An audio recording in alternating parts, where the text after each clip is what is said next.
والسلام على سيدنا ومولانا محمد صلى الله عليه وسلم صاحب الشفاعات وعلى آله وأصحابه الذين هم على الدرجات. أما بعد فأعوذ بالله من الشيطان الرجيم. بسم الله الرحمن الرحيم. ولا تقولوا لمن يقتل في سبيل الله أموات. صدق الله مولانا العظيم وبلغنا رسوله النبي الأمين المكين الكريم.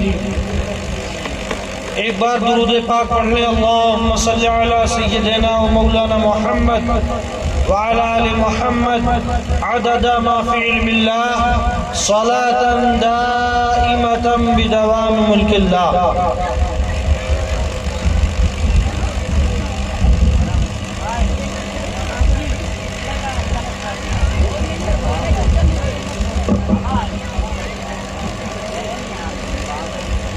میرے پیارے اسلامی بھائیوں، اللہ تبارک و تعالیٰ کلام پاک میں ارشاد فرماتا: یا ایھا الذین آمنوا اتقوا اللہ وقولوا قولا سدیدا. اے ایمان والو، اللہ سے ڈرو اور درست بات کرو. مسلمانوں کے لیے ہنسی مذاق میں بھی جھوٹ بولنا جائز ہے. خطبات و بیانات میں بھی صحیح روایتیں بیان کرنی چاہیے. آج میں انشاءاللہ اہل سنت کی تاریخ کی جو معتبر کتابیں ہیں ان کے ذریعے سے واقعات کربلا بیان کرنے کی کوشش کروں گا. آپ کے دماغ میں ایک سوال ضرور اٹھتا ہوگا کہ جب امام زین العابدین کے علاوہ اہل بیت کے سارے افراد شہید ہو گئے تھے تو کربلا کی روایتیں کن کے ذریعے سے پہنچی؟ تو آپ سن لیں، صرف امام زین العابدین ہی کربلا سے بچ کر کے نہیں آئے تھے. حضرت حسن بن حسن، جنہیں حسن مصنع کہا جاتا ہے، وہ بھی کربلا سے زندہ سلامت بچ کے آئے تھے کیونکہ عمر تھوڑی تھی. اور دوسرے حضرت ابو بکر بن حسن، یہ بھی بچ کے آئے تھے. تو اہل بیت اطہار میں سے 3 حضرات، مردوں میں 3 لوگ بچ کر کے آئے تھے اور غلاموں میں 2 لوگ. ایک عقبہ بن سمعان جو حضرت رباب امام علی مقام کی بیوی ہیں، اور حضرت سکینہ جنہیں سکینہ کہتے ہیں، ان کی امی ان کے غلام تھے. عقبہ بن سمعان اور دوسرے ابو ثمامہ صائدی، یہ دونوں غلام تھے. اس وجہ سے چھوڑ دیا گیا کہ غلام جو ہوتا ہے وہ آقا کے تابع ہوتا ہے، وہ اپنی مرضی سے جنگ کرنے یا اسرا کرنے نہیں جاتا ہے، تو ان دونوں کو چھوڑ دیا گیا. اور تیسرے ضحاک بن عبداللہ مشرقی، یہ کربلا سے بچ کر کے آ گئے تھے، جنہوں نے اس شرط کے ساتھ کربلا کی جنگ میں حصہ لیا تھا کہ اے امام، میں اس وقت تک جنگ کروں گا جب تک جنگ فائدے مند ہوگی، اور جب میں دیکھوں گا کہ اب جان دینے کے علاوہ کچھ ہاتھ نہیں ہے تو میں جانے کی اجازت چاہوں گا. جب امام علی مقام کے جانثار شہید ہو گئے اور 2 غلاموں کے علاوہ یہ بچے ضحاک بن عبداللہ مشرقی، تو انہوں نے کہا امام اب میں اجازت چاہوں گا. تو امام نے کہا کہ سارے گھوڑے بیکار ہو گئے، اب جاؤ گے کیسے؟ تو انہوں نے کہا خیموں کی آڑ میں میں نے اپنا گھوڑا چھپا دیا. اور امام نے اجازت دی، خوشی خوشی یہ گھوڑے پر سوار ہوئے، سر پر دوڑا دیا اپنے گھوڑے کو.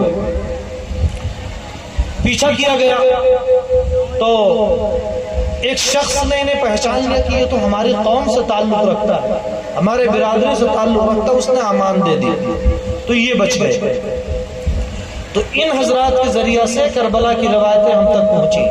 تو سب سے بڑا سورس جو ہے تاریخ کی کتابوں میں وہ حضرت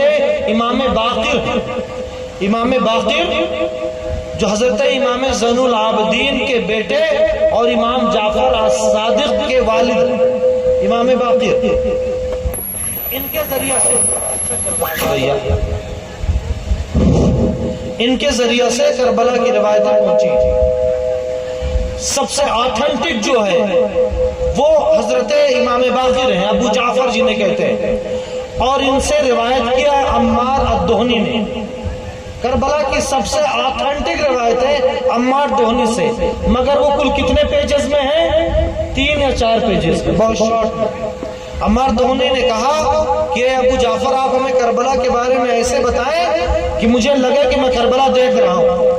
تو انہوں نے شارٹ میں روایت بیان کرنا شروع کی اور حضرت امیر معاویہ کی وفات سے لے کر امام عالی مقام کی شہادت اور مدینہ طیبہ تاراج قافلے اہل بیت کی آمد تک کے سارے واقعات شارٹ میں بتا دیے.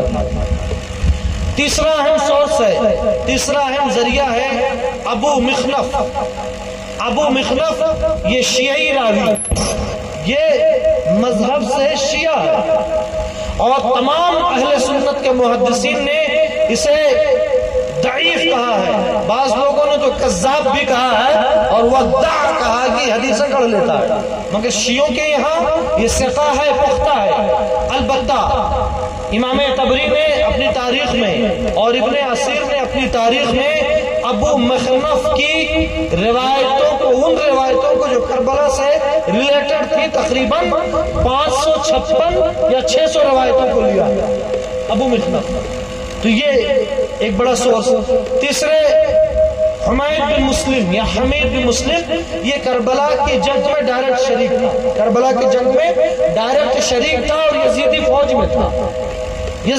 میں تھا. کون؟ حمید بن مسلم. اس نے روایتیں کی ہیں. جب مختار کا زمانہ آیا تو مختار نے بہت زیادہ اس کی تلاش کی کہ مل جائے اور اس سے انتقام لیا جائے، مگر یہ بچ گیا، مل نہیں پایا اور کربلا کی روایتیں بہت زیادہ اس سے مروی. تو یہ سورسز تھے جو کربلا کی تاریخ، کربلا کے واقعات ہم تک پہنچے ہیں. اب آج سر دست میں شہید ظلم و جفا، شہزادہ گلگون خبا، سیدنا امام حسین شہید کرب و بلا کی زندگی، شہادت کے پورے واقعات تو پیر طریقت حضرت علامہ مشتاق احمد صاحب قبلہ مشاہدی روایت کے مطابق اور آپ سماعت کریں گے. لیکن میں محدثین کے ذریعہ سے اور مورخین کے ذریعہ سے امام عالی مقام کی زندگی کے وہ حصے جو عام طور سے بیان نہیں کیے جاتے اور اردو کی کتابوں میں نہیں ملتے ہیں، میں ان چیزوں کو آپ کے سامنے پیش کرنے کی سعادت حاصل کروں گا. امام عالی مقام کی پیدائش 5 شعبان سن 4 ہجری، 5 شعبان سن 4 ہجری میں امام عالی مقام کی پیدائش ہے اور پیارے آقا علیہ السلام کی وفات 12 ربیع الاول 11 ہجری. تو امام حسین کو رسول اکرم علیہ السلام کی زندگی کے کتنے سال ملے؟ 7 4 11، تو 6 سے 7 سال ملے کل امام حسین کو نبی اکرم علیہ السلام کی زندگی کے. مگر ان 6-7 سالوں میں پیارے آقا علیہ السلام نے اپنے لاڈلے، اپنے جگر گوشے حسین کو اتنا نوازا کہ قیامت تک امت حسین کے مقام و مرتبے پہ ناز کرتی رہے. رسول کی یا رسول کے چہرے پر اگر کسی مومن کی نظر ایمان کی حالت میں پڑ جائے ایک بار تو صحابیت کے مقام پر فائز ہو جاتا ہے، اور اگر کوئی صحابی بن جائے تو ہزاروں غوث اعظم کی غوثیت کو ایک پلڑے میں رکھ دیا جائے اور اس صحابی کی صحابیت کو دوسرے پلڑے میں، تو قیامت تک کے اغواص پر اس صحابی کی صحابیت پڑے.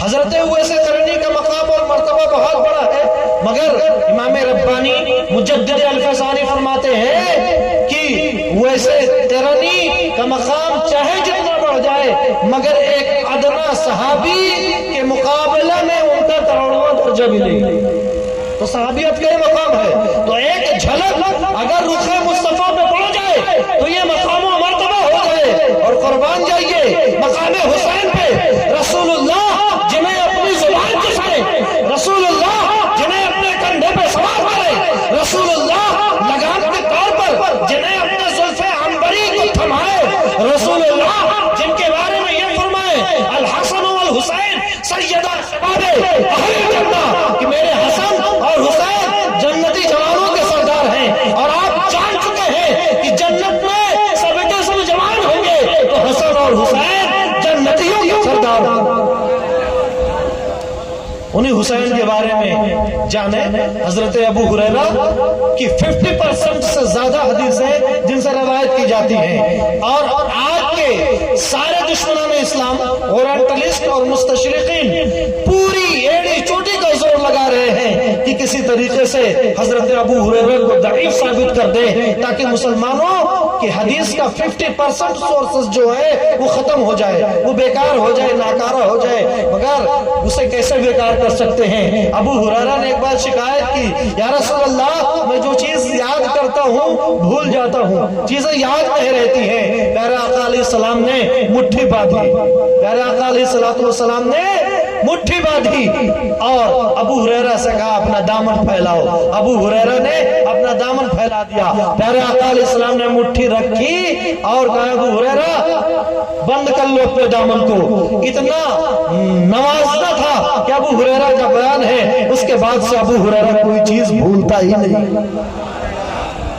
تو حضرت ابو ہریرہ اتنے مضبوط درجے کے عالم، اتنے پائے کے عالم، امام حسین سے ایک بار ملتے ہیں۔ امام ابن عساکر نے تاریخ دمشق میں اس حدیث کو نقل کیا ہے کہ ابو ہریرہ امام حسین سے ملتے ہیں، کہتے ہیں حسین جب تمہیں دیکھتا ہوں تو تمہارا میلاد یاد آ جاتا ہے، تمہاری پیدائش یاد آ جاتی ہے، ایک بڑی پیاری حدیث یاد آ جاتی ہے۔ حسین کہتے ہیں ابو ہریرہ بتاؤ وہ حدیث کون سی ہے؟ ابو ہریرہ کہتے ہیں اے حسین جب تم پیدا ہوئے تو تمہارے نانا جان تمہارے گھر تشریف لائے۔ سبحان اللہ، وہ کیسا گھر ہے فاطمہ الزہرا کا کہ معراج کے دولہا تشریف لا رہے ہیں، اور کب لا رہے ہیں؟ حسین کی پیدائش پہ۔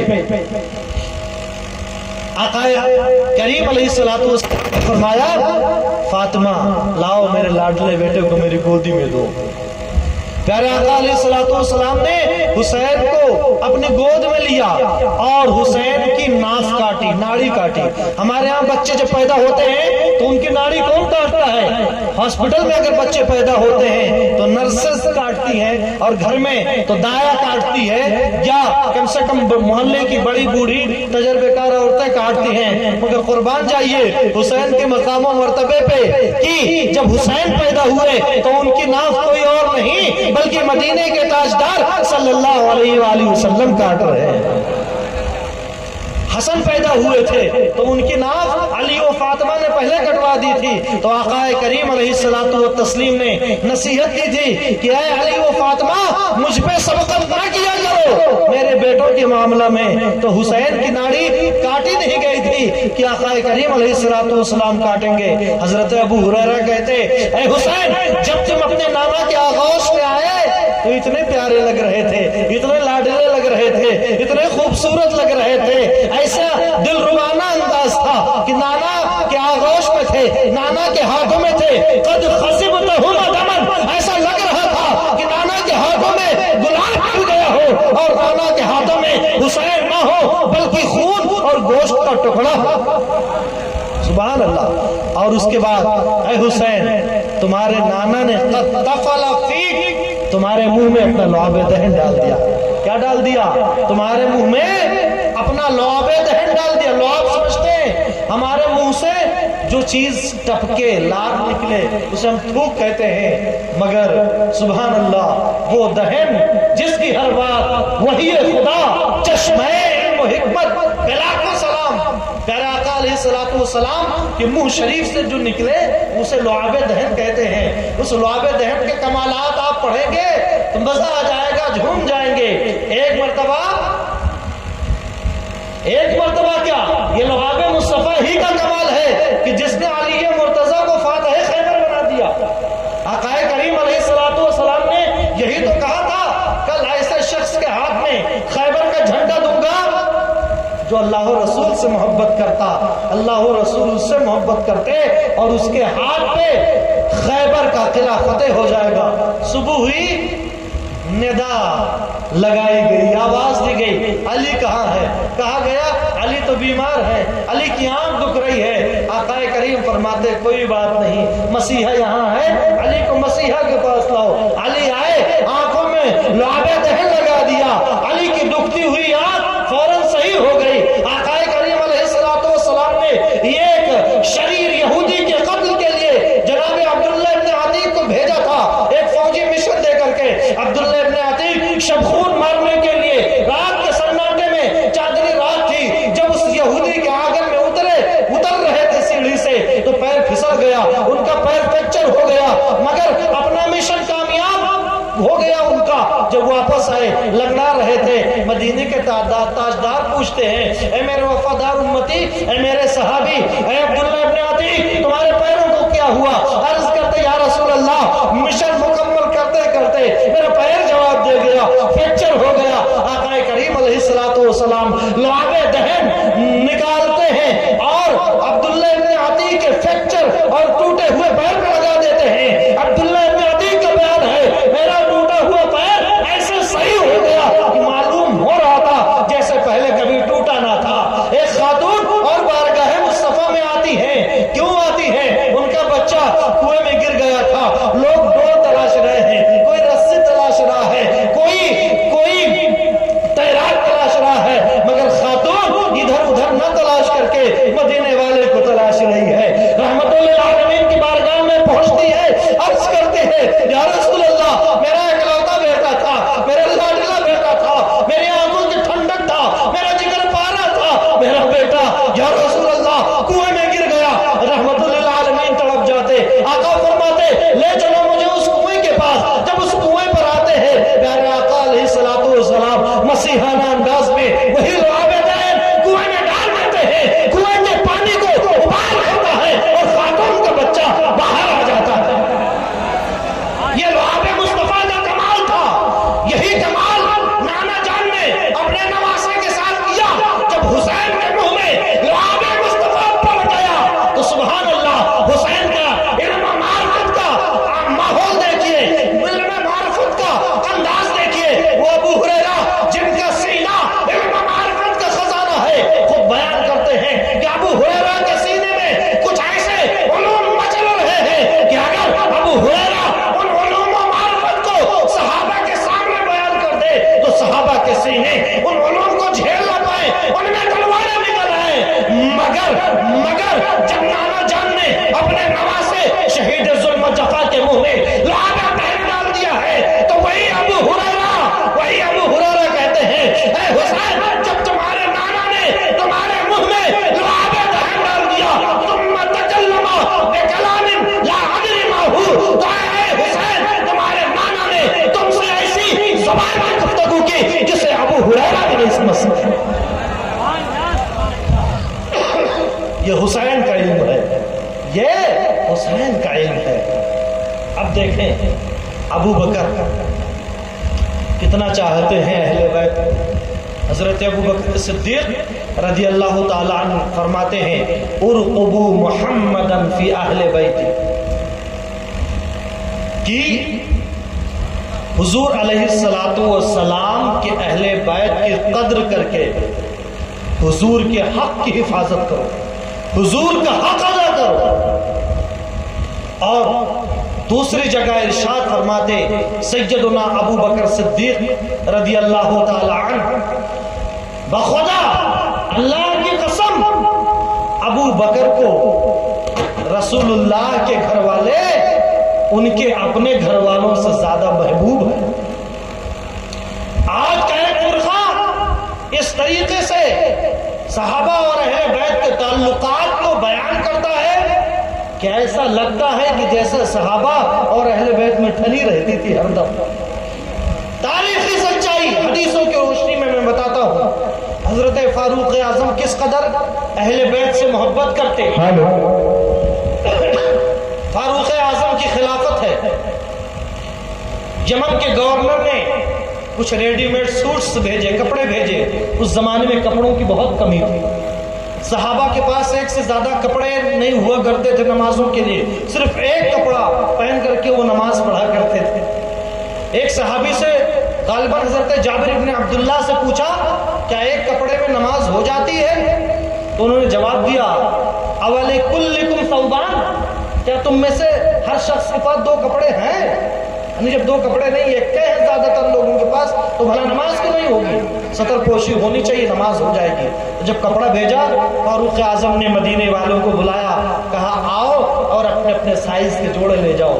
مدینے کے باشندگان آئے، کپڑا پہن کر اپنے سائز کے فاروق اعظم کو دعا دینے لگے۔ جب سب لوگوں نے کپڑے پہن لیے، عمر پوچھتے ہیں کیا تم سب خوش ہو گئے؟ لوگ کہتے ہیں ہاں خوش ہو گئے، لیکن فاروق اعظم کہتے ہیں کہ لیکن میں تو خوش نہیں ہوا، مجھے ذرا برابر خوشی نہیں ہوئی۔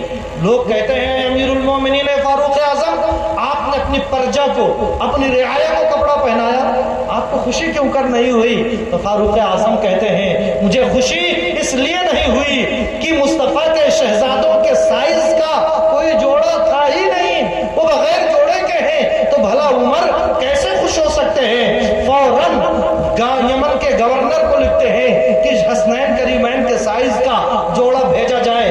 جب حسنین کریمین کے سائز کا جوڑا مدینہ تجیبہ میں پہنچ گیا، فاروق اعظم نے شہزادگان مصطفیٰ کو بلایا، حسن کو جوڑا پہنایا، حسین کو جوڑا پہنایا۔ جب شہزادگان مصطفیٰ نے وہ جوڑا پہن لیا تو فاروق اعظم کتنے خوش ہو گئے، کتنے مچل گئے۔ ان کے الفاظ سنیں اور اپنے ایمان کو تازہ کریں۔ الحمدللہ ہم اہل سنت ہیں، ہم صحابہ سے بھی محبت کرتے ہیں، اہل بیت اطہار کو بھی ہم اپنے سر کا تاج سمجھتے، اور کیوں نہ کریں، ہمارا ایمان کہتا ہے کہ اہل سنت کا ہے بیڑا پار، اصحاب حضور نجم ہے اور ناؤ ہے، عطرت رسول اللہ کی ہمارے ہاتھ میں، صحابہ کے بھی دامن ہے، اہل بیت کا بھی دامن ہے۔ ہم دونوں فریقوں سے بیچ صراط مستقیم کہتے اسے ہیں کہ جو دو راستوں کے بیچ میں بیچ والا راستہ ہو، راہ اعتدال ہو۔ الحمدللہ اہل سنت کا جو راستہ ہے وہ اعتدال کا راستہ ہے،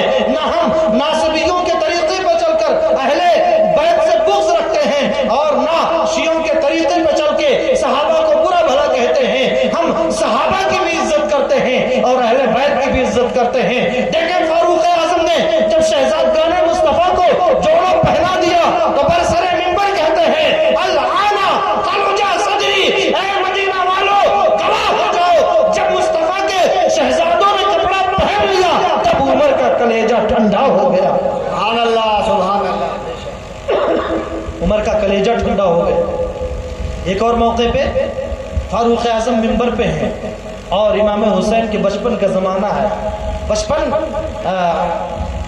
کا زمانہ ہے یا کم سے کم نوجوانی کا زمانہ ہے۔ پہنچ جاتے ہیں منبر پر، عمر سے کہتے ہیں عمر میرے ابو کے منبر سے اترو، میرے نانا کے منبر سے اترو اور اپنے باپ کے منبر پہ جاؤ۔ فاروق اعظم پیار کرتے، کہتے بیٹے کس نے سکھایا؟ حسین کہتے ہیں مجھے کسی نے نہیں سکھایا، بہت پیار کرتے ہیں۔ اور اس کے بعد کہتے ہیں اے بیٹے ہمارے سر پہ یہ جو بال جمے ہیں نا، یعنی اللہ نے مجھے جو ہمیں جو عزت دی ہے، سب سے پہلے اللہ کا پھر آپ کے خاندان کا کام ہے۔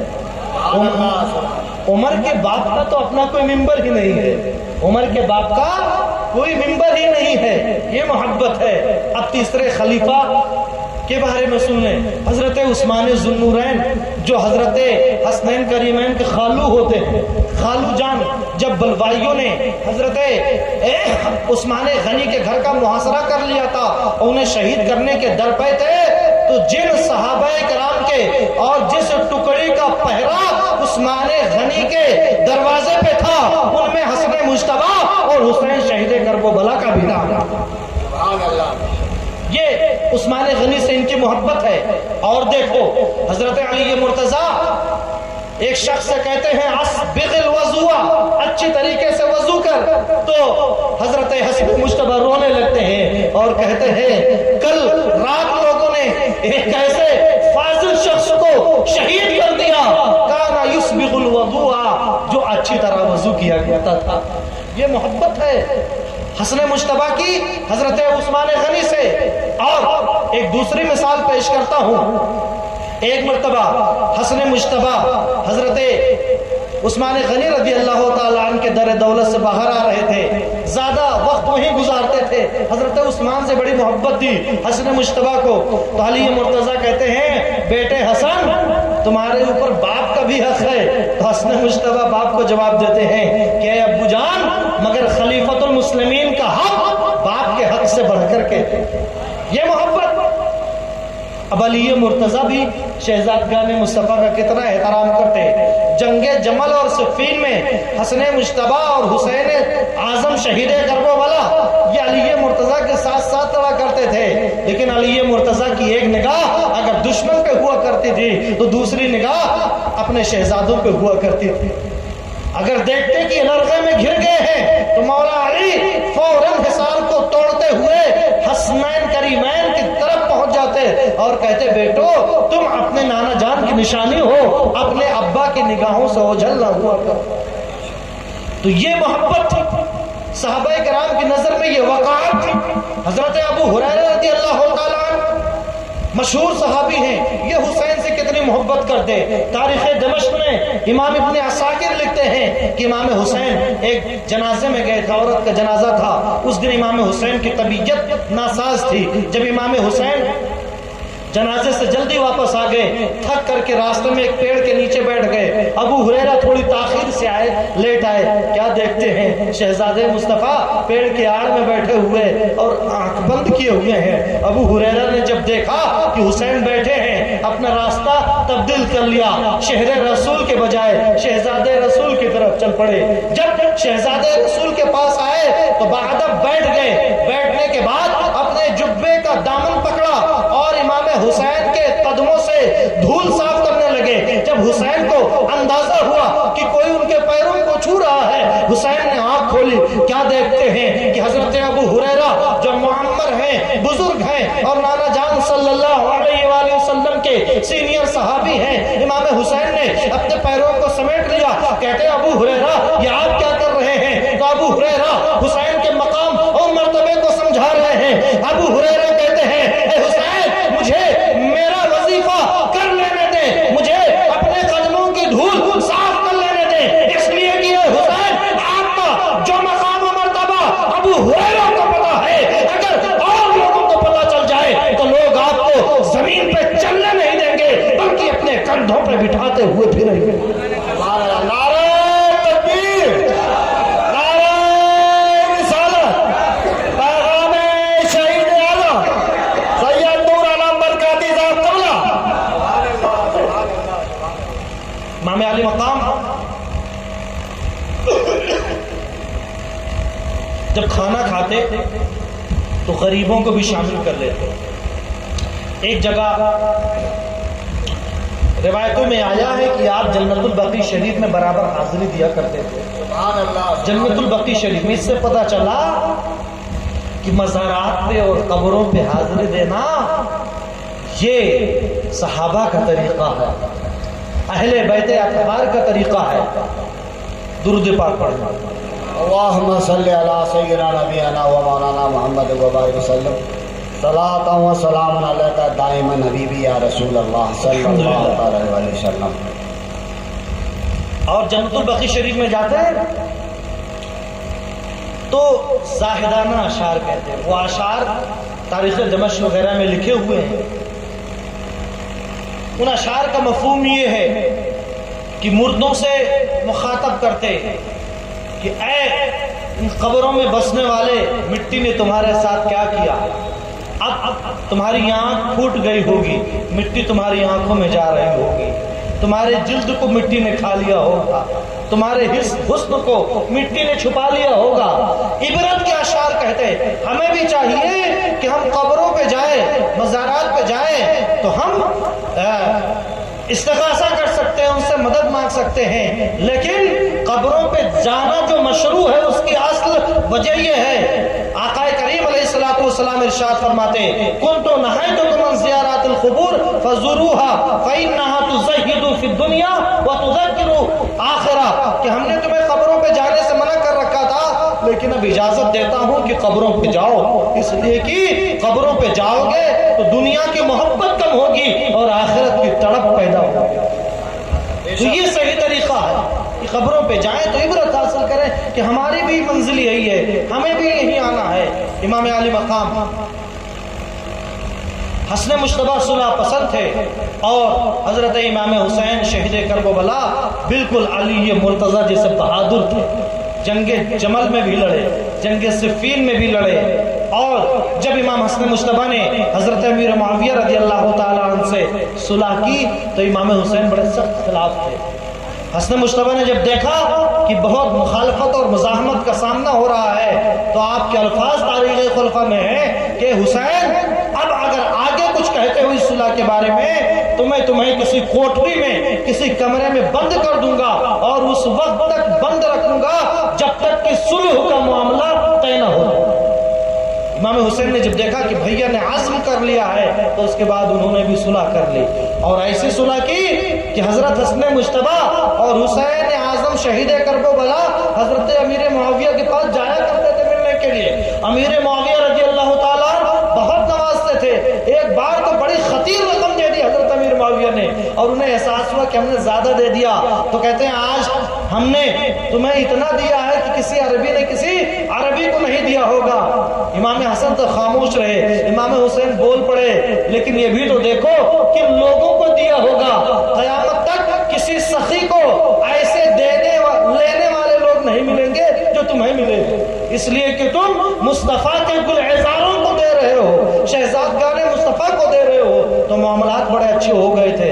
حضرت امیر معاویہ رضی اللہ تعالیٰ 41 ہجری سے لے کر کے اور 50 ہجری تک بڑی اچھی ان کی حکومت رہی، اسے عام الجماعہ کا کہا گیا، یعنی یونائٹ ایئر، جس سے تمام مسلمان متحد ہو گئے اور اسلامی فتوحات کا دائرہ جو رک گیا تھا حضرت علی مرتضیٰ کے زمانے میں سول وار کی وجہ سے تقریباً 70,000 مسلمان ایک دوسرے کی تلوار سے جام شہادت نوش کر چکے تھے، وہ خانہ جنگی چھڑی تھی۔ جب حضرت امیر معاویہ رضی اللہ تعالیٰ پورے دنیا اسلام کے اکیلے حکمران ہو گئے تو پھر سے فتوحات کا دائرہ بڑھتا چلا گیا، بڑھتا چلا گیا۔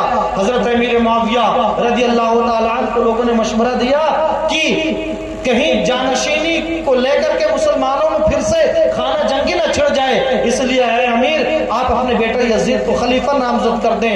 پہلے تو انہیں بڑا تردد ہوا، لیکن اس رائے کو انہوں نے پسند کیا، مگر یہ فیصلہ ایسا فیصلہ تھا جو جناب امیر معاویہ رضی اللہ تعالیٰ عنہ کے اس فیصلے کو ان کے گورنروں کے علاوہ اور مسلمانوں نے سچے دل سے تسلیم نہیں کیا، خاص کر علماء حجاز جن میں حضرت عبداللہ ابن عباس، حضرت عبداللہ ابن عمر، حضرت عبداللہ ابن زبیر، حضرت عبد الرحمن ابن ابی بکر اور حضرت امام حسین ابن علی ابن ابی طالب رضوان اللہ علیہ مجمعین نے کہا ہمارے جیتے جی کبھی بھی ایسا نہیں ہوگا کہ جو کام رسول اللہ کی زندگی میں نہیں ہوا، جو کام ابو بکر کی زندگی میں نہیں ہوا، جو کام عمر کی زندگی میں نہیں ہوا، جو کام عثمان کی زندگی میں نہیں ہوا، جو کام علی کی زندگی میں نہیں ہوا، وہ کام اب امیر معاویہ کرنے جا رہے ہیں۔ یعنی نہ ابو بکر نے اپنے بیٹے کو خلیفہ بنایا، نہ عمر نے خلیفہ بنایا، نہ عثمان نے خلیفہ بنایا، نہ علی نے خلیفہ بنایا،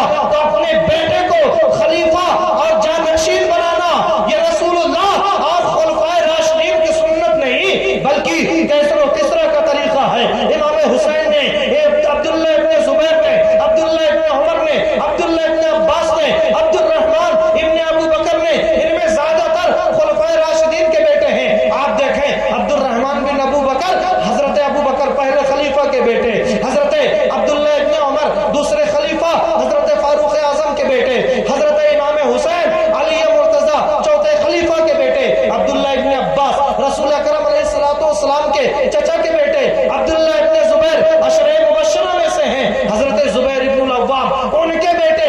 یہ 5 لوگ ایسے تھے جن کی بیعت تمام عالم اسلام کے لوگوں کی بیعت پر بھاری تھی، سب لوگوں نے تو یزید کی بیعت کر لی حضرت امیر معاویہ کے زمانے میں، مگر ان 5 جیالوں نے کہا کہ ہمارے جیتے جی کبھی بھی ایسا کام ہو ہی نہیں سکتا ہے کہ ہم وہ کام پر راضی ہو جائیں اور وہ کام کریں جو رسول اکرم علیہ